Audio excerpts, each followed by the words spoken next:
Hey guys, welcome back to our channel. তো নিরামিষের দিনে আমরা ব্যতিব্যস্ত হয়ে উঠি যে আজকে কি খাবো। তো সেই রেসিপি হিসাবে আমি বেছে নিয়েছি আজকে ভেন্ডি আলুর তরকারি। কোনো রকম মশলা ছাড়াই ভেন্ডি আলুর তরকারি আজকে আমি রান্না করে দেখাবো। তো কড়াইতে সবার প্রথমে তেল দিয়ে তেলটা গরম হওয়ার পরে সেখানে জিরে ফোড়ন আর কাঁচা লঙ্কা ফোড়ন আমি দিয়ে দিলাম। এরপরে সেটা ফোড়নটাকে আমরা নাড়াচাড়া করে নেব। তো ফোড়ন শুনে আমার মনে পড়ে গেল যে পাড়ার সিসিটিভি কাকিমারা ফোড়ন দিতে, অন্যের সংসারে ফোড়ন দিতে খুব ভালো পারে।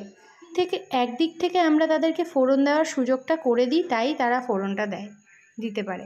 তো যাই হোক, মূল টপিকে ফিরে আসা যাক। ফোড়নগুলো নাড়াচাড়া করে দেওয়ার পরে আমরা কেটে রাখা আলু দিয়ে দেবো।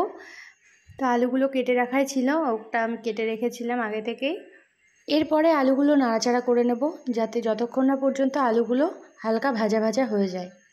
বর্তমানে যা গরম পড়েছে তাতে আমরাই হালকা ভাজা ভাজা নয়, আমরা পুরো ভাজা ভাজা হয়ে যাচ্ছি। বাই দ্য ওয়ে, আমার কিন্তু ভাজার কথাটা শুনে আলু জিরি করে আলু কুটে যে ছাঁকা তেলে যে মুচমুচে ভাজাটা হয়, সেই ভাজা খেতে কিন্তু খুব ভালো লাগে। তোমাদের কেমন লাগে আমাকে কমেন্ট করে জানাবে। এরপরে আমরা 1/2 টেবিল চামচ হলুদ গুঁড়ো দিয়ে দেব। হলুদ গুঁড়ো দিয়ে দেওয়ার পরে আমরা সেই ভাজা আলুটা আমরা নাড়াচাড়া করে নেব। আবার খুব ভালোভাবে নাড়াচাড়া করে নেব, যাতে সমস্ত আলুর গায়ে যাতে হলুদটা লেগে থাকে। এরপরে আমরা দিয়ে দেব সামান্য পরিমাণ মতো লবণ। লবণটা আমি হাত দিয়ে দিলাম, তার কারণ হাত দিয়ে দিলে আমার পরিমাণ মতো আন্দাজটা আমি বুঝতে পারি যে ঠিক কতটা পরিমাণে লবণ আমাকে দিতে হবে। এবার আমি যে ভেন্ডিগুলো কেটে রাখা ছিল, সেই কেটে রাখা ভেন্ডিগুলোকে আমি দিয়ে দেব। এরপরে দিয়ে দেওয়ার পরে আমি ভেন্ডি সহ আলু সহ ভালো করে নাড়াচাড়া করে নেব।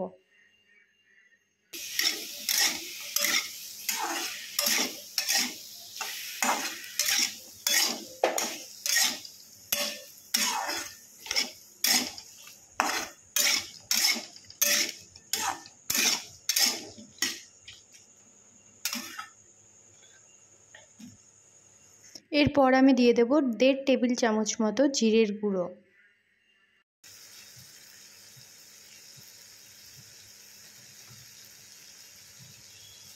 জিরের গুঁড়ো দিয়ে দেওয়ার পরে আমি ভেন্ডি আলুটাকে ভালো করে নাড়াচাড়া করে নেব।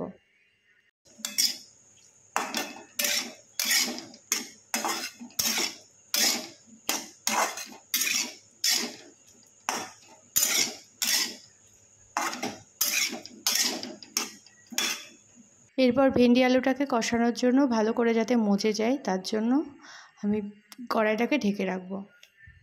5 মিনিট মতো ভালোভাবে ভেন্ডি আলুটা হাফ সেদ্ধ হয়ে যাওয়ার পরে আমি ঢাকনাটাকে তুলে দেব।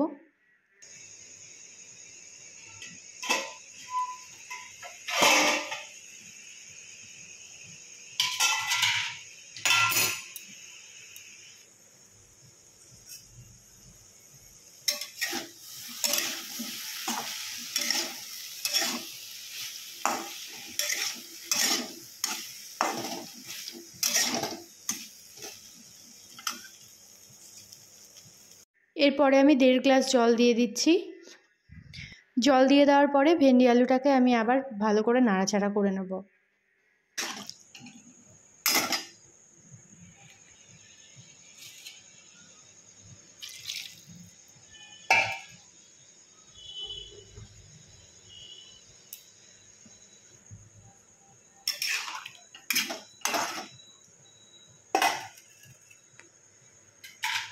ঢেকে দিয়ে আঁচ বাড়ানোর পরে 5 মিনিট ফোটানোর পরে আপনার রেডি হয়ে যাবে ভেন্ডি আলুর তরকারি।